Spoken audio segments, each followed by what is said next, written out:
Tom, où est-ce qu'on se trouve là? On se trouve à l'expo. À laquelle? À une expo, mais laquelle? À laquelle, hein?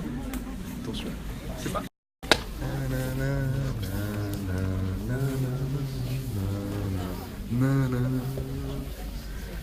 On voit pas trop, mais c'est Magritte. Tom, ça va? Y a pas trop de monde? Non, c'est cool. Un peu moins qu'enchaîné. Donc Magritte, date clé, il est né en 1898, il est mort en 1967. Et on parle de lui comme un peintre philosophe. Michel Foucault parle de lui comme un peintre philosophe. Par contre, ce que je comprends pas, c'est que sur tout le truc, il parle de Magritte et à un moment, il parle de Magre TTE. Donc, Choqué, déçu. un peu surpris de ce nouveau peintre dont on connaît pas le nom. Le mec voit un œuf et peint un oiseau. C'était visiblement un très mauvais peintre. Alors ça, c'est une œuvre dans laquelle il y a plusieurs concepts. Ça s'appelle Variante de la tristesse, parce que du coup, la poule est triste. Parce que voilà. Mais c'est aussi mouvement perpétuel. Vous vous souvenez de la vidéo sur la dialectique d'Hegel? Et ben, ça c'est la représentation de Magritte de la dialectique.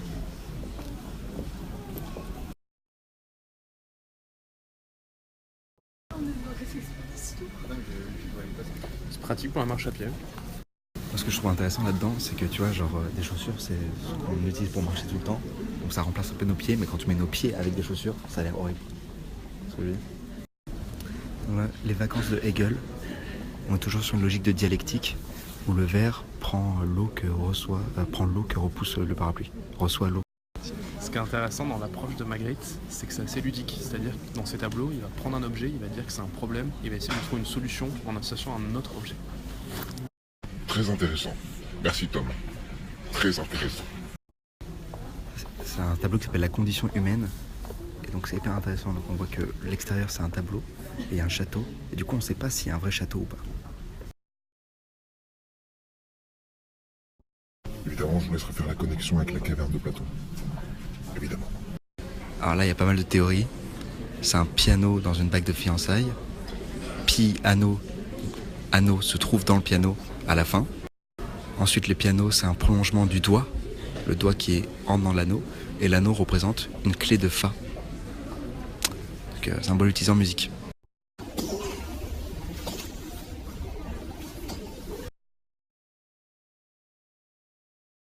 Tom, d'ailleurs, on n'a pas dit où est-ce qu'on était. On est au centre Pompidou, à Beaubourg. À Beaubourg, tout à fait. C'est cool.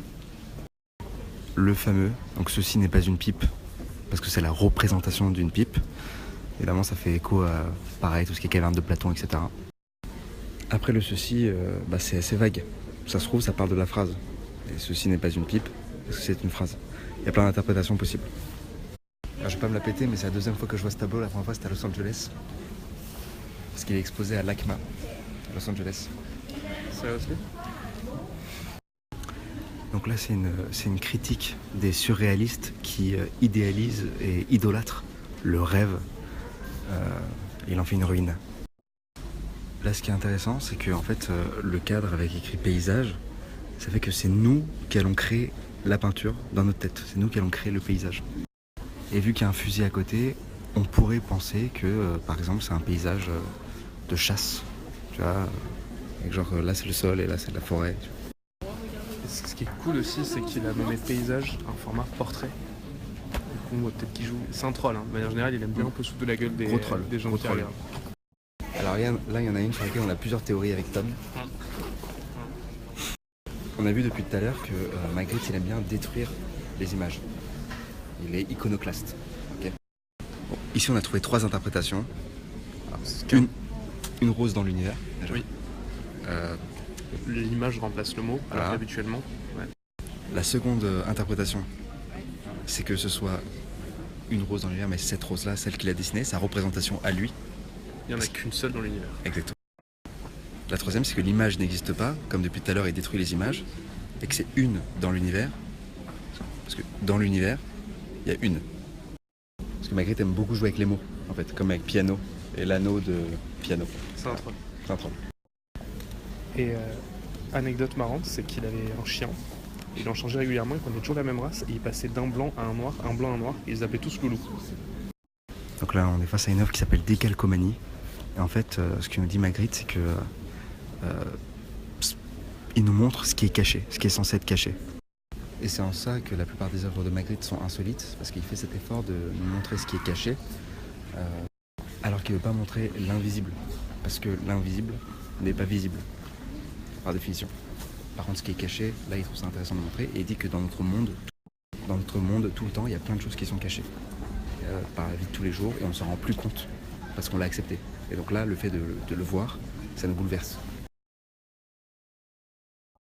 Alors là, on est toujours sur Magritte, mais là, Ça devient compliqué un peu. ouais, là, on n'a plus compris. Là. On a perdu Magritte.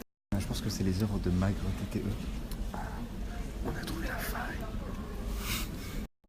Assez incroyable de dire que c'est la même personne qui a peint ça et ça. Différence de style qui est capable de mettre. Le fond, la forme. Incroyable. Celui-là, c'est le même principe que pour la condition humaine tout à l'heure en début d'expo. Sauf qu'en plus, il y a un double trompe-l'œil, puisque les deux font comme si c'était un chemin ou le toit d'une tour. Ce que j'apprécie particulièrement ici, c'est qu'on est donc vraiment dans une caverne, mais que la projection, elle n'est pas dans une caverne. Elle n'est pas dans la caverne, elle n'est pas sur un mur de la caverne. Là où d'habitude, c'est le cas. Mais monsieur, arrêtez de...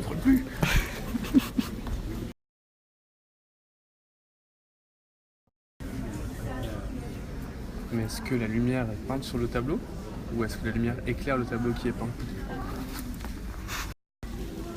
C'est chiant, je suis désolé, c'est chiant.